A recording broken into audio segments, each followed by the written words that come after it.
বলা নাই করা কালকে ডিক্লার দিলেন নাকি তারেক রহমান মনোনয়ন দিতে। আরে ভাই মনোনয়ন কেমনে হয় ও জানে।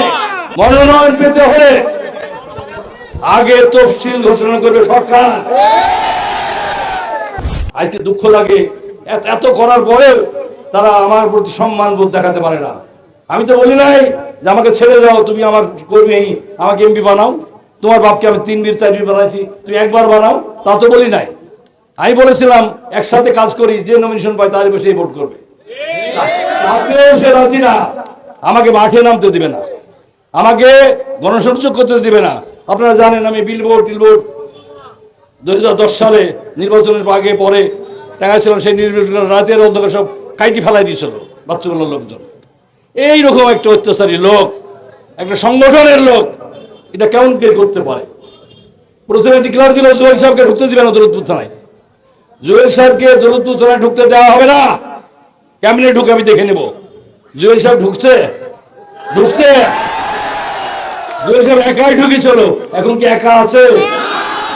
আজকে দৌলতপুরের মানুষ পাগল হয়ে গেছে তাকে দেখার জন্য। রাস্তায় রাস্তায় নারীরা দাঁড়িয়ে থাকছে, দোয়া করতেছে, তারাই হাত দিচ্ছে, সালাম দিচ্ছে। আগে ছবি দেখেছে, প্রচার চলছে, হর্নে হ্যান্ড মাইকে বলতেছে জুয়েল ভাই সালাম নিন, তো মেয়েরা সালাম দিচ্ছে। আমি আর কথা বলাবো না। আগামী সংসদ আর একটা কথা না বলি নয়, বলা নাই করা কালকে ডিক্লার দিলেন নাকি তারেক রহমান মনোনয়ন দিতে। আরে ভাই মনোনয়ন কেমনে হয় ও জানে। আমি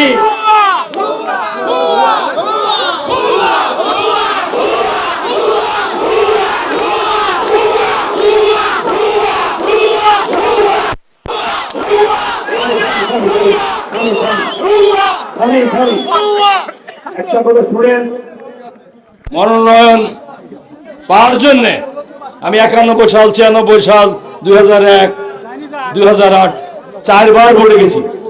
মনোনয়ন চেয়েছি, মনোনয়ন সাজবেলা 2008 আমাকে দিয়েছিলেন। মনোনয়ন পেতে হলে আগে তফসিল ঘোষণা করবে সরকার, তারপরে দলের পক্ষ থেকে আবার সার্কুলার দেওয়া হবে। যারা মনোনয়ন পেতে চায় তারা যেন আবেদন করে, অফিস থেকে ফর্ম নিয়ে সেই ফর্ম পূরণ করে।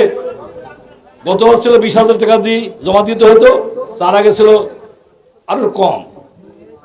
তারপরে সাক্ষাৎকার হবে। আমাদের বিএনপির স্থায়ী কমিটির মেম্বার যারা সিনিয়র নেতা আছেন, তাদের প্রায় 17 জন কমিটির সদস্য আছে। মহাসচিব নিজে সহ, তারেক রহমান সাহেব নিজে সহ, আরো সব সদস্যরা সিনিয়র নেতারা থাকবেন।